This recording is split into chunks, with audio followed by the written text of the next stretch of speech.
ইব্রাহিম আলাইহিস সালামের জন্ম নামরুদ বাদশার জামানায়। এই নামরুদ বাদশা একদিন একটা স্বপ্ন দেখেছিল যে আসমান থেকে একটা নূর নিচে আসলো, আর ওই নূর আমার এই রাজ দরবারকে, সিংহাসনকে সব নিস্তারাবোধ করে। এইরকম স্বপ্ন দেখে শয়তানের ঘুম আসে না। আমার এই স্বপ্নের ব্যাখ্যা কি হতে পারে? ওই জামানার নুজুমি কাহিনীদেরকে দেখে জিজ্ঞাসা করলেন, আমি এই রকম স্বপ্ন দেখেছি, আমার স্বপ্নের ব্যাখ্যা কি হতে পারে? তারা বললেন, জাহাবানা, এমন একটা সন্তান ভূমিষ্ঠ হবে আপনার এই রাজ দরবারকে নিস্তারাবোধ করে দিবে।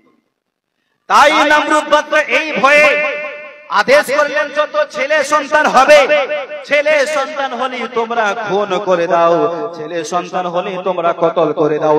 এরই মাঝে হযরত ইব্রাহিম আলাইহিস সালামের মা গর্ভবতী, তার মাও তো জানে নামরুদ বাদশার এলান, যদি ছেলে সন্তান হয় আমার ছেলে সন্তানকে জিন্দা জীবিত ছাড়বে না, কারণ নামরুদ বাদশার হুকুম করেছে। ও মুসলমান বাবাজি ভাই, মা জননী সন্তানকে দুনিয়ায় ভূমিষ্ঠ দেবে। ইব্রাহিম আলাইহিস সালাম দুনিয়াতে আসবে, মা জননী বাড়ি ঘর ছেড়ে এক পাহাড়ি এলাকায় চলে গেল, এক টাকানায় চলে গেল। আর যাওয়ার পর ওইখানে সাইয়্যিদানা হযরত ইব্রাহিম আলাইহিস সালামকে জন্ম দিল। জোরে বলো সুবহানাল্লাহ। সুবহানাল্লাহ। পাহাড়ি এলাকায় মা সাইয়্যিদানা ইব্রাহিম নবীকে জন্ম দিল কার ভয়ে? নামরুদের ভয়ে। কারণ শয়তান যদি জানতে পারে আমার ছেলে হয়েছে, তাহলে ছেলেকে জিন্দা কতল করবে। পাহাড়ি এলাকায় ইব্রাহিম নবী জন্ম নিল। মা প্রতিদিন যায় আর বাচ্চাকে দুধ পান করিয়ে চলে আসে। সুবহানাল্লাহ বলুন। সুবহানাল্লাহ। মা মাঝে মধ্যে যেত আর দেখতে যে বাচ্চা উংলি চুষছে। আমার আল্লাহ পাক আল্লাহ তাআলা ওই উংলি থেকে দুধ বের হতো। সুবহানাল্লাহ। সুবহানাল্লাহ। আরো জোরে বলুন সুবহানাল্লাহ। সুবহানাল্লাহ। এইজন্য আমাদের বাচ্চারা আঙ্গুল চুষে কিছু না ভাই, চুষে কিছু না। আমার আল্লাহ পাক আল্লাহ তাআলা ওখানে একটা রিজিক দিয়ে দেয়। ইব্রাহিম আলাইহিস সালাম ওইখানে লালন পালন হয়, ওইখানে 13 বছর কিংবা 17 বছর লালন পালন হলো। ইব্রাহিম আলাইহিস সালাম কোনদিন ওই গুফা থেকে বাইরে বের হয় না, ওইখানে আছে। সাইয়্যিদানা ইব্রাহিম আলাইহিস সালামের যখন 13 বছর কিংবা 17 বছর বয়স, সাইয়্যিদানা ইব্রাহিম আলাইহিস সালাম গুফা থেকে ফার্স্ট বের হচ্ছে। ওই সময়টা ছিল আসরের সময়। কোন সময়? আসরের সময় ফার্স্ট বের হচ্ছে। ইব্রাহিম আলাইহিস সালাম যখন গুফা থেকে বাইরে বের হয়ে আসলো, ওই সময় আকাশের মধ্যে সূর্য দেখতে পেলেন। ইতিপূর্বে ইব্রাহিম আলাইহিস সালাম সূর্য কোনদিন দেখেন, ফার্স্ট সূর্য দেখছে। মাকে জিজ্ঞাসা করছে, মা এটা কি? তো বলছে, বাবা এটার নাম হচ্ছে সূর্য। কি নাম? সূর্য। ইব্রাহিম আলাইহিস সালাম দেখছেন কওমের লোকেরা সূর্যের পূজা করছে, ওম নমো নমো ভগবতী, সূর্যের পূজা করছে। মুসলমান যখন রাত হয়ে গেল, সূর্য ডুবে গেল, ইব্রাহিম আলাইহিস সালাম বললেন, যে উঠে আবার ডুবে সে কি খোদা হতে পারে? খোদা তো তিনি যে চাঁদ সূর্যকে বানিয়েছে। জোরে বলুন না সুবহানাল্লাহ। সুবহানাল্লাহ। খোদা তিনি যে চাঁদ সূর্যকে বানিয়েছে। যখন রাত হলো, আকাশের মধ্যে চন্দ্র উঠলো, তো দেখছে কি মানুষ চন্দ্রের পূজা করছে, মানুষ চন্দ্রের পূজা করছে। ইব্রাহিম আলাইহিস সালাম বলেন, এই কওমের লোকেরা, তোমরা চাঁদ সূর্যের পূজা করো না, পূজা তার করো যে চাঁদ সূর্যকে বানিয়েছে। জোরে বলুন সুবহানাল্লাহ। চাঁদ সূর্যকে যে সৃষ্টি করেছে তার পূজা করো, তার কাছে মাথা নত করো, চাঁদ সূর্যের তোমরা পূজা করিও না। মুসলমান বাবাজি ভাই, মানুষ তবুও চাঁদ সূর্যের পূজা করে।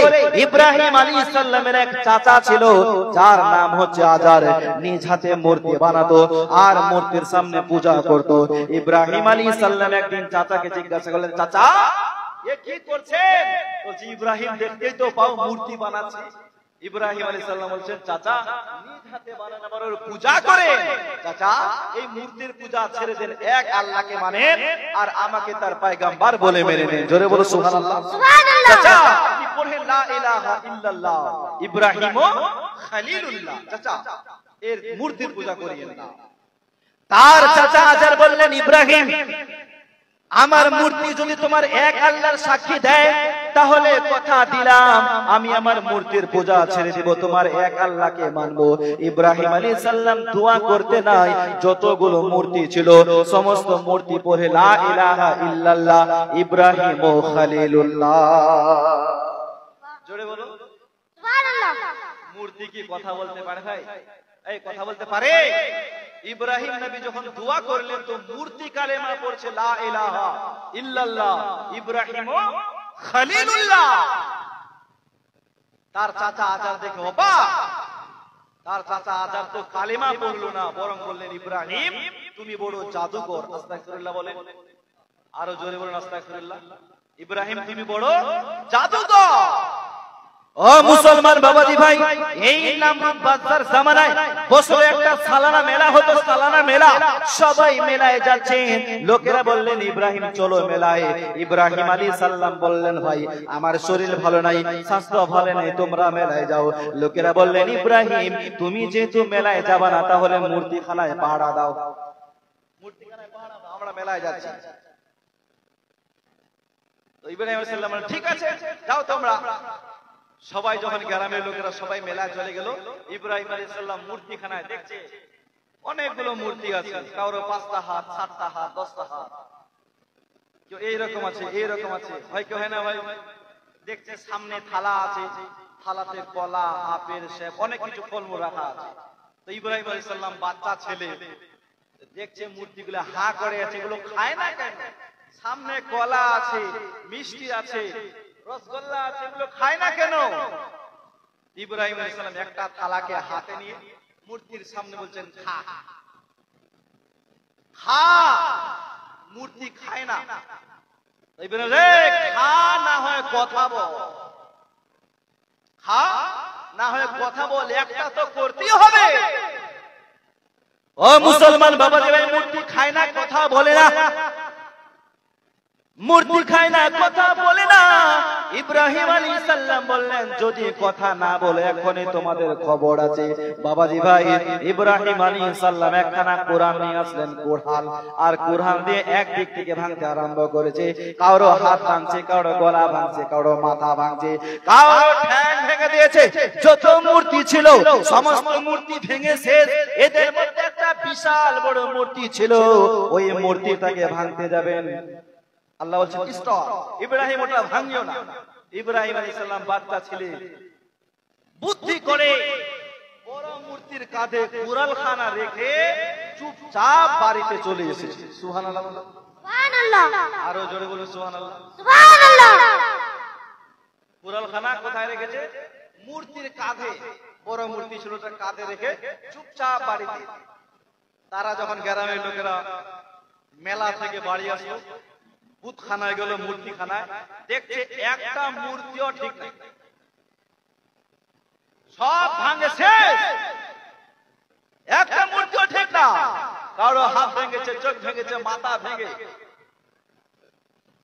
শেষ করে দিয়েছে।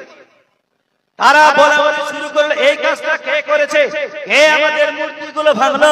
কিছু কিছু মানুষ বললেন এটা ইব্রাহিমের কাজ হবে, কারণ সেই আমাদের মূর্তির বিপক্ষে কথা বলতো। এটা ইব্রাহিমে ভেঙেছে, আর কে ভাঙবে? কারণ গ্রামের মধ্যে একমাত্র সে যে আমাদের মূর্তির বিপক্ষে কথা বলে, এটা ওরই কাজ। তাই লোকেরা নমরুদ বাদশার আদালতে বিচার দিলেন, হুজুর আমাদের মূর্তিগুলোকে ভেঙে দিয়েছে, কে ভাঙলো? লোকেরা বললেন ইব্রাহিম ভেঙেছে। নমরুদ বাদশা বললেন যাও ইব্রাহিমকে তোমরা ধরে আনো, ওর বিচার হবে। যা ধরে আনো, ওর বিচার হবে। এত বড় সাহস মূর্তি ভাঙা। লোকেরা গেল, হযরত ইব্রাহিম আলাইহিস সালামকে নমরুদ বাদশার আদালতে ধরে নিয়ে আসলো। হুজুর এই ইব্রাহিম দেখেন এই ভেঙেছে। যত লোক নমরুদ বাদশার দরবারে আসে সবাই আগে সর্বপ্রথম নমরুদকে সিজদা করে। ইব্রাহিম নবী যখন আসলেন তা নমরুদকে সিজদা করলেন না। জোরে বলুন সিজদা করলেন না, সবাই সিজদা করলেন।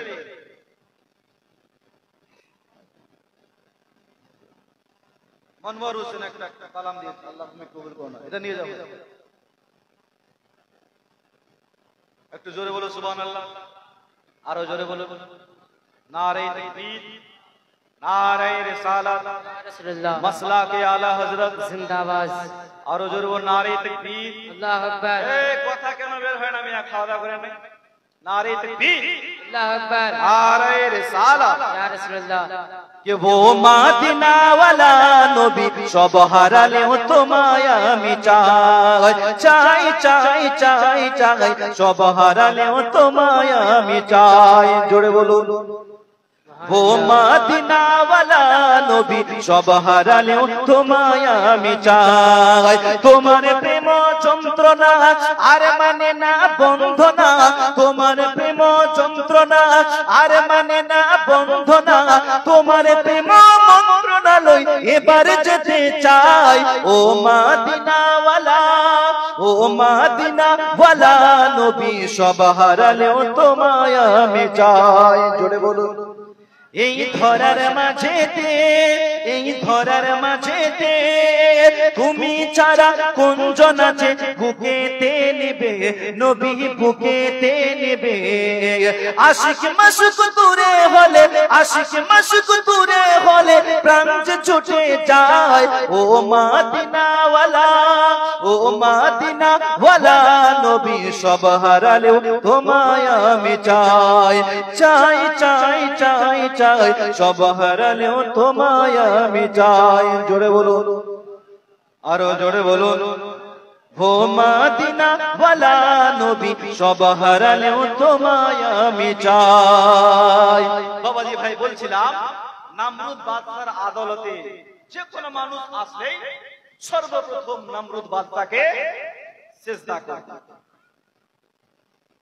সবাই সিজদা করলেন ইব্রাহিম নবী সিজদা করলেন না তো নমরুদ বাদশা বলে ইব্রাহিম সিজদা করলেন না কেন এই ইব্রাহিম তুমি জানো না আমার রাজ দরবারের একটা নিয়ম আছে তুমি দেখলে না সবাই আমাকে সিজদা করলো তুমি করলে না কেন সাইয়্যিদানা ইব্রাহিম আলাইহিস সালাম বললেন নমরুদ আমি এক আল্লাহকে সিজদা করি সুবহানাল্লাহ এক আল্লাহর সামনে মাথা নত করি দুনিয়ার কোন মানুষের সামনে আমি মাথা নত করি না তোমাকে সিজদা করতে পারি না আমি এক আল্লাহকে সিজদা করি নমরুদ বললেন ইব্রাহিম তোমার আল্লাহকে ইব্রাহিম আলাইহিস সালাম বললেন আমার আল্লাহ জীবন দেয় মরণ দেয় এটা শোনার পর নমরুদ বললেন ইব্রাহিম এটা তো আমিও করতে পারি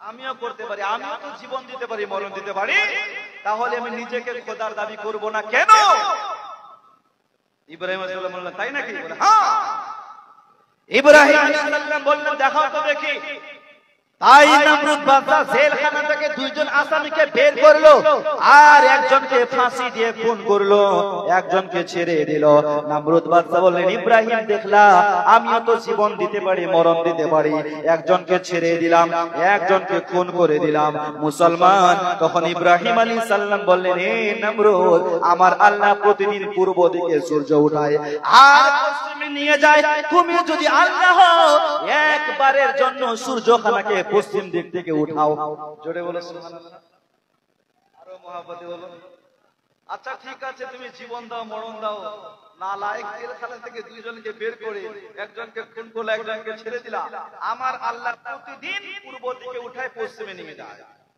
তুমি যেহেতু খোদার দাবি করো খোদা তো সব করতে পারে পারে কি পারে না কেউ যেটা পারে না সেটা পারে কে কেউ যেটা দেয় না সেটা দেয় কে আবার কেউ যেটা শুনে না সেটা শুনে কে ভাই এ হামু বলে আল্লাহ বলছেন তুমি খোদার দাবি করো খোদা তো সব করতে পারে তুমি যদি একবারের জন্য সূর্যটাকে পশ্চিম দিক থেকে উঠাও আর পূর্বে নিয়ে যাও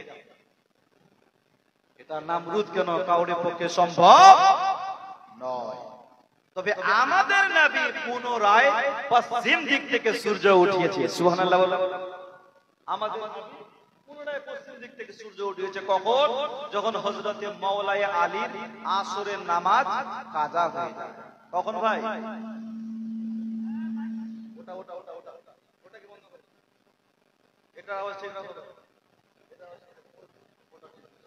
এটা বন্ধ করে রাখো ওখানে বলতে হবে জোরে বলো সুবহানাল্লাহ আর ভলিউমটা বাড়াও আমার ভলিউমটা বাড়াও জোরে বলো ইয়া রাসূলুল্লাহ আরো মোহাম্মদে বলেন ইয়া রাসূলুল্লাহ আমার নবী পশ্চিম দিক থেকে সূর্য উঠিয়েছে কখন? যখন হযরতে মওলাই আলী আসরের নামাজ কাজা হয়ে যায়, হুজুর নামাজ পড়তে পারি নাই, ইয়া রাসূলুল্লাহ নামাজ ছুটে গেছে।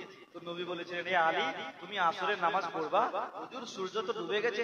এ আলী পড়বা, হুজুর সূর্য তো ডুবে গেছে। এ আলী পড়বা, হুজুর যদি আসরের নামাজ পায় তাহলে কেন পড়বো না? জোরে বলো সুবহানাল্লাহ। তো নবী আমার সাদা উঙ্গলি দ্বারা ইশারা করেছিল, ডুবে যাওয়া সূর্য নবীর ইশারাতে পুনরায় ফিরে আসলো। সুবহানাল্লাহ বলুন। कि वो नमाज़े अली हो गई जब कजा तो हुक्म आका कि सूरज ये कहने लगा। सुबहानल्लाह। वो नमाज़े अली हो गई जब कजा तो हुक्म आका कि सूरज ये कहने लगा। हुक्म आका कि सूरज ये कहने लगा, ए अली तुम नमाज तो भी कर लो अदा। ए अली तुम नमाज तो भी कर लो अदा। लो मैं फिर आ गया आमने सामने, लो मैं फिर आ गया आमने सामने। নবী ইশারা করতে দেরি, সূর্য আসতে দেরি, আমার নবী পুনরায় পূর্ব দিক থেকে আপনার পশ্চিম দিক থেকে সূর্য উঠিয়েছে। হযরত ইব্রাহিম আলাইহিস সালাম বললেন, নমরুদ তুমি যেহেতু খোদার দাবি করে, খোদা তো সব করতে পারে, একবারের জন্য শুধু সূর্যটাকে পশ্চিম দিক থেকে উঠাও। ও মুসলমান বাবাজি ভাই, তখন নমরুদ বাদশা বললেন, ইব্রাহিম আমি এত বড় একজন নামি দামি বাদশা, আমার হুকুম গোটা বিশ্বের মধ্যে চলে, আমার মুখের সামনে টপর টপর, এই কে জেলখানায় বন্ধ করো, ইব্রাহিমকে জেলখানায় বন্ধ করো, আমার মুখের সামনে এত বড় কথা, আমি এত বড় একজন বাদশা রাজা, একে জেলখানায় বন্ধ করো। তাই ইব্রাহিম আলাইহিস সালামকে জেলখানায় বন্ধ করে দিল। তারপর নমরুদ বাদশা নিজের ওয়াজির খদ্দামদেরকে নিয়ে পরামর্শ করে এখন ইব্রাহিমের সাথে কি করা যায়। লোকেরা বললেন, হুজুর সে আমাদের মূর্তিগুলো ভেঙেছে, সে আমাদের খোদাগুলোকে গালিগালাজ করেছে, ইব্রাহিমের তো একটাই শাস্তি হওয়া চাই, ওকে আমরা জিন্দা আগুনে জ্বালিয়ে দেব, ওকে জিন্দা জ্বালাবো। তো নমরুদ বাদশা বলেন, এটাই ফাইনাল ডিসিশন, ইব্রাহিম নবীকে জিন্দা আগুনে পোড়াবো, ইব্রাহিম নবীকে জিন্দা জ্বালাবো। তাই চার দেওয়ালে একটা জায়গা বানালো, বিশাল বড় একটা জায়গা। নমরুদ বাদশা বললেন যে ইব্রাহিমের সাথ দিবে, ইব্রাহিমের সাথে তাকে আগুনের মধ্যে পোড়ানো হবে, খবরদার কেউ যদি ইব্রাহিম নবীর সাথ না দেয়। মুসলমান বাবাজি ভাই, চার দেওয়ালে একটা বিশাল বড় জায়গা বানালো, অনেকগুলো খড়ি জমা করলো, কয়েক মাস ধরে আগুনকে রেডি করলো, আগুন জ্বালালো। আগুন যখন কমপ্লিট, আগুন কমপ্লিট, এইবারে সাইয়েদনা ইব্রাহিম আলাইহিস সালামের হাত পাগুলো বেঁধে আগুনের মধ্যে চালিয়ে দেয়, দূর থেকে আগুনের মধ্যে চালিয়ে দেয়। ইব্রাহিম আলাইহিস সালাম আগুনের মধ্যে যায়। ওই সময় আল্লাহর ফেরেশতা হযরতে জিবরিল আলাইহিস সালাম ইব্রাহিম আলাইহিস সালামকে এসে বলেন, হুজুর ওগো আল্লাহর পয়গম্বর ইব্রাহিম নবী, যদি কোনো খোয়াইশ মাদাদের প্রয়োজন হয় আমাকে বলুন, আমাকে যদি আদেশ করেন মুহূর্তের মধ্যে আগুনকে আমি নিভিয়ে দিব। সুবহানাল্লাহ, আপনি শুধু আদেশটা করে। তো ইব্রাহিম আলাইহিস সালাম বললেন, ভাই জিবরাইল তোমার কাছে আমার সাহায্য লাগবে না, তোমার কাছে সাহায্য লাগবে না। আচ্ছা ভাই জিবরাইল বলো তো আগুন কে জ্বালায়? তো বলছে আল্লাহ। তো ইব্রাহিম আলাইহিস সালাম বলছেন, ভাই জিবরাইল জানতা है वो मेरे रब जलील, आग में जाता है उनका खलील, তোমার কাছে সাহায্য লাগবে না, আমার আল্লাহ জানে তার ইব্রাহিম আগুনের মধ্যে যাচ্ছে। জোরে বলুন সুবহানাল্লাহ।